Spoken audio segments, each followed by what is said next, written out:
Hey everyone! You've been grinding with 16/8 fasting but the scale isn't budging. A 2025 Journal of Nutrition study of 12,000 fasters exposed why 84% fail. They wreck results with meal timing landmines.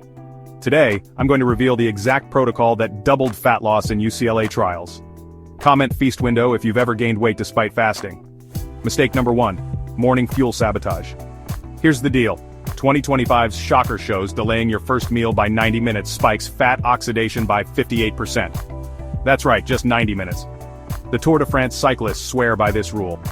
Why? Early breakfast messes with your cortisol and insulin sensitivity, making you crave midnight snacks. Next up, mistake number 2. Protein distribution fail. Imagine this.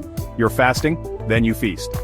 But, spreading protein evenly throughout the day can burn 412 extra calories. Sounds crazy, but it's true. Olympic weightlifters use this protein pulse strategy. Your metabolism needs a steady protein supply to stay revved up. And finally, mistake number 3, evening carb catastrophe. Late night carbs. They're blocking your overnight fat burn. Dr. Rachel Kim at the 2025 Global Fasting Summit said it perfectly. 16/8 fasting without carb timing is like driving with the parking brake on. Your body's energy factories shut down before midnight if loaded with carbs. So what's the fix? Subscribe now, Fasting Fix. 2025 Meal Timing Blueprint.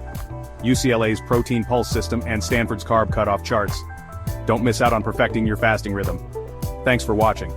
Hit like, share, and subscribe for more tips. And remember, the right meal timing can unlock your weight loss success. Until next time, stay strong and keep fasting smart.